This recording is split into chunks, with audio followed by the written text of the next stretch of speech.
So, number 11, one of my personal favorite Zelda games, Legend of Zelda, Oracle of Seasons, and Oracle of Ages. Love these games. Yeah, they're definitely pretty good. Yeah. Legend of Zelda, Oracle of Seasons, and Legend of Zelda, Oracle of Ages are a pair of Game Boy Color titles that were originally supposed to be a trilogy. Yeah. Each game representing a different aspect of the Triforce. They only ever got wisdom and power. Yep. 4 just only ever showed up as the bridge between the two. As a DLC, not a DLC, more like a password system to actually get your stuff from the from Oracle Seasons / Ages into the other game. Yeah. However, they were downsized due to a duo when development became too complex and protracted. They're also the first games in the franchise's history to be created by a third-party developer, Capcom-owned flagship led by Yoshiki Okamoto. Whose resumes include classic coin-ops such as Gyros, Time Pilot, Gunsmoke, Final Fight, and Street Fighter 2. Hey, something you know. Oracle of Ages is centered around a dual timeline plot. Oh god! Jesus Christ. There's too much shit here! My god! Alright, I'll get you back there. And probably grind up to one level, please. Okay. Oracle of Ages is centered around a dual time plot, so this is probably where this dual timeline thing probably came from. Yeah. Originated probably from this game. Because it is technically going through one game and then the other. So, in some weird way, it kind of puts through both timelines together in some weird way. If you play both the games together, you understand what I mean when I say that. I think they typically say you want to go through seasons first and then ages. Yeah. Because it's like seen as like the canonical order. Yeah. I still need to play at least Ages, because that's the only I've been working on Seasons. I still haven't gotten back to it yet. I've beaten Seasons at least twice. I like it more than Awakening, though. I guess people, well, yeah, the main story of Ages and Seasons got split off into 2 games, and well, you need both to get everything. And well, it can get really grindy. I guess also the story is like, oh, it's another Zelda story. Ooh, where frickin' where Awakening was like a unique story, had no Zelda at all. So why was it called a Zelda game, I wonder? They call it Link's Awakening for a reason, so yeah, I don't understand why. That's true. Without going into too much detail, there's a reason why. Yeah.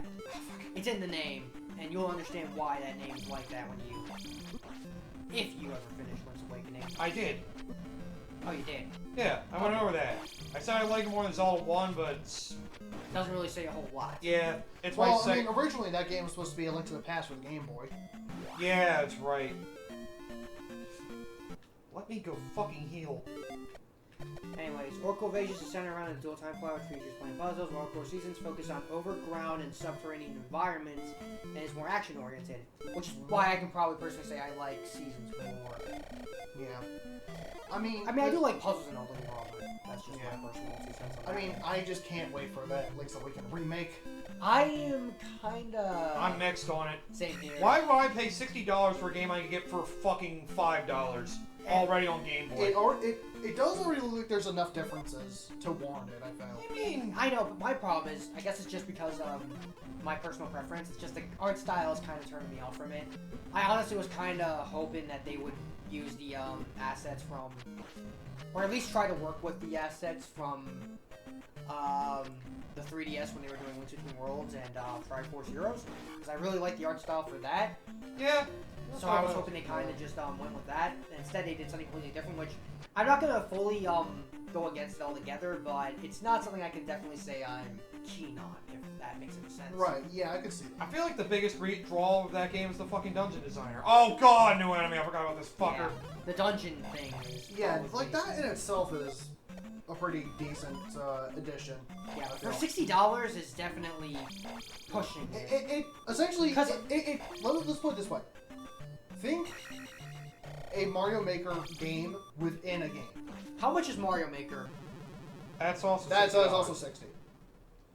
Where this is just a thing included with a full game. Well, apparently you can only do dungeons, and it's like limited how much you can do with it. But you can always get more to do by just completing more of the game. It's like I look at Super Mario Maker, and I'm just like, you know what? You actually do get a lot of money's worth out of that game if you actually. Yeah, and hell, just having this as one side mode within a game already in itself. Yeah, I mean the game mode itself is generally just probably the best out of the bunch, but then you go and play it again, and you can can see all the other stuff that everyone can make. Whether they can make really good levels or a bunch of bullshit levels is left to be determined, but hey. Well, then again, it might be in the same boat as Mario Maker, where you have to be able to beat it yourself before you can upload it. Yeah. Which I wouldn't be surprised if they pull that off. Which I could definitely see being a thing, because I know the initial, because that was actually something in the initial concept phase for Zelda 1. I think you guys already, was something that they wanted to create the dungeons, and they were just like, oh, it's just more fun to play them. Why don't we just play them? That was me with, as well with Mega Maker. I think you guys already. Yeah. Yeah. But that was something I did a lot because you're talking about Mega Man. I love to create. I like to see just how far my Mega Man creations can go. Where are the X7 elements coming in? On the 12th of never. When someone actually gives a shit to see that game burn to the ground. But I want to be able to battle Flame Heinard! No, it's like not just 3, but 6. 6 Flame Heinards at once. My final boss fight would be Flame Heinard and Gate. No, it's Sigma. No, it's Sigma on top of all those small ass platforms. Each platform preoccupied by 3 Flame Heinards. Oh god. Those small ass platforms. And then the next room you fight Gate and Red. Oh fuck! Really? Do I have to fight both the same boss twice in a row? And the fun part about it is that with Gate, you can only hurt him with his projectiles. Red, at least you can hurt him normally, but he'll still knock you over with his damn tornadoes. Yep. Oh boy. Yeah, friggin' Sigma. I already hate it enough just for the fact that there's 2 of those two boss fights over fucking pits. Yeah, because for me, Gate was enough. Oh, don't worry, Red will give you your fix, and then we have Sigma and X7! The second phase! Yeah, you'll see. I'm sure. If it weren't for my Zero Red run against Gate, that Sigma fight probably the time I've died most in any Mega Man X game. I'm not surprised. I am not surprised. Yeah, because playing as Red Armor Zero and X6 that's a death sentence. When you see when you say 0 and X7, that is death itself. That's like, no, that's not just death. That's like fucking penance. Yeah. You play that game to be punished as 0 only. Yeah. The moment you see 0 and X7, you'll never want to fucking see him ever again. At least in the span of X7. By X8, I promise you they at least get him right. They definitely got him a lot better in X8. I mean, everybody works well. Everyone in X8 is good though, so that doesn't really say a whole lot. Except that X8 is much better than X7. Even Cygnus! Oh wait, you don't get to play Cygnus. Damn it! No, instead we're gonna play as Aelia. We can actually finally hear her shut up when you're playing as her. And no one is nagging you when you're playing as her.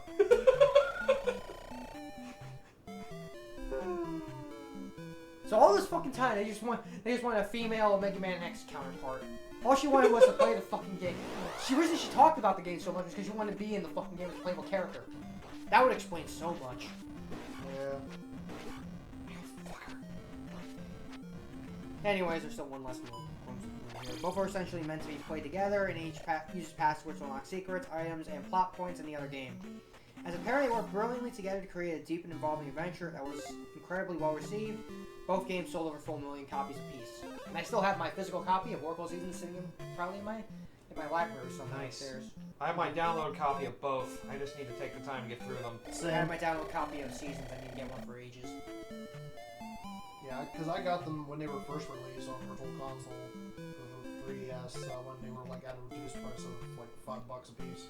Yeah, that's really what I got them for. I think I got one of them on discount, the other one I paid full price of like $5, $6 for whatever. I just got them both. I was so pissed though because during the Nintendo, you know, their new Nintendo deal thing or whatever, they had Oracle Seasons, and they had the Platinum Points and the Gold Points. The Platinum Points was used for Oracle Seasons, and the Gold Points was used for Ages. So I'm like, I need to get fucking Gold Points just to be able to get the other they're kind of version. dumb with that. Honestly, the new whole reward system thing is kind of bad. Yeah, because it's very limited compared to what you can get. Yeah, especially since like it goes, because a lot of it, I mean, because a lot of the better stuff, is locked behind gold points, and these points all have expirations. Yeah, which also is dumb. Yeah. So it's like, what if I can't go out to get the points I need in order to even get the It's like, well, sucks to be you. At least now they let you use gold points for friggin' purchasing some Switch games. They finally. Basically, each gold coin being worth 1 cent, though, so, you know. Yeah. It can add up if you do play a lot of Nintendo games. Yeah. Yeah. Otherwise, it can feel like a waste of time. Yeah. Which is kind of why I'm kind of on and off of that system. The only reason, because it's like, their deals are either 3DS games, which you better hope they give the one that you want, or Wii U games. Do you have Wii U? Chances are you probably have those games. And if you don't, well, good for you, I suppose. The only good thing about the Wii U is that it's a glorified emulator, but... Yeah. I need to get in, I need to probably look into getting my original Wii modified at this point. Because most of my stuff, because honestly the most I use my original Wii for is a glorified GameCube at this point. I still have my Wii here, and it's basically just gonna sit here as my... Well, the only thing I can play Wii games for, so... No! Why not? Yeah, because a lot of my Wii stuff is already transferred into my Wii U, so it's just like at this point, for the most part, it's just essentially a glorified Wii, and like, I'm not using it for much else. Yeah. I still use my Wii for Wii games. I use my Wii U pretty much for the Virtual Console and Wii U games. I might consider just, 'cause I know... Yeah, Matt, you gave me, friggin' No More Heroes 2 in my library. Still haven't yet to touch it. I might consider doing it very soon. Oh yeah, that's another thing we didn't even think about. That was an option. Oh yeah, that's right. Oh yeah, buy No More Heroes. Yeah, especially since the third one hasn't announced and is It's gonna be on its way as early as 2020, so... I remember I got my hair cut last Saturday. I was looking at my hair and my friends were on Friday and I was making a joke where it's like, yeah, someone I could cosplay if I ever go to like the convention or something like that, go Travis Touchdown.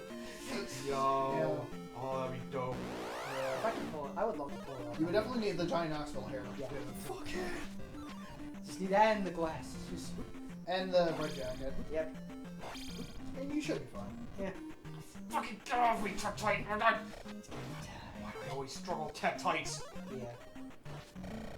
So, I guess back to Zelda, now that we're at number 10. Speaking of 4 stars, Forza's Adventure, here it is. I'm surprised it's as high as it is, though. Higher than the Oracle games? That is actually a little surprising. I'm Yeah. surprised The game too. itself is fine. And It does take a lot to be able to play it, though, but... It's fun, but it's expensive as shit to Yeah, set up. it's one of the most expensive games to like set up, those the thing. For like as a It looks multiplayer fun, don't get me wrong, but you just need the people for it. and the proper equipment. Yeah, which takes a lot of money. Yeah. A lot of money. Yeah. 4 copies, 4 Game Boy Advances, 4 link cables, 1 GameCube. And I think it's something else, wasn't there? No, that was it. No, I think it's just 4 Game Boy Advances and link cables, And 1 GameCube. 1 GameCube and 1 copy of the game. Oh, it's Yeah. only 1 copy? Okay. Yeah, because it's a disc. Yeah, you don't need... Oh, it's a disc for this one. Yeah, you don't need Link to the Past Game Boy Advance for every copy for that. That would be so much worse. That would be much That would worse. be horrible.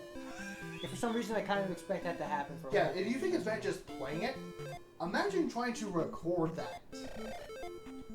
Now you need the damn HDMI for that one. You'd think it'd be easy Let's because put it this way. Oh, Game Boy Advance, right.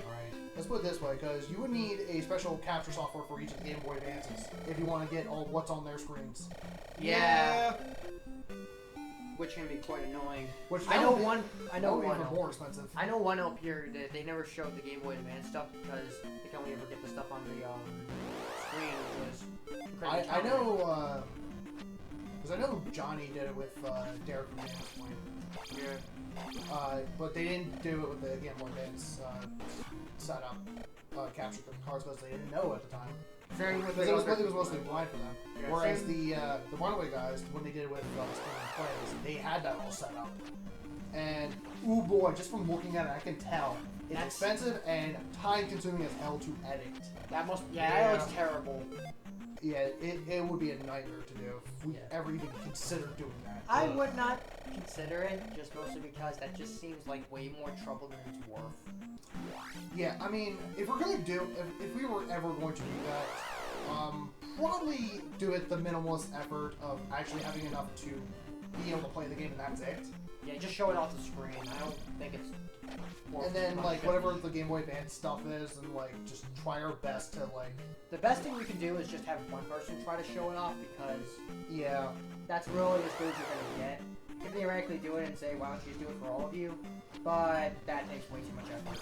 And Recording handhelds is very complicated. yeah, because... And also very expensive to get. Yes. I've seen some people record Triforce Heroes. They just did it through one thing, and you still saw basically what everybody was doing. yeah, that's why I'm saying, like, if you're going to pull that sort of stuff, I think you're better off just getting one person to show it off. Yeah, Because exactly. everyone sees the same thing. So Yeah. only one Usually, person- yeah.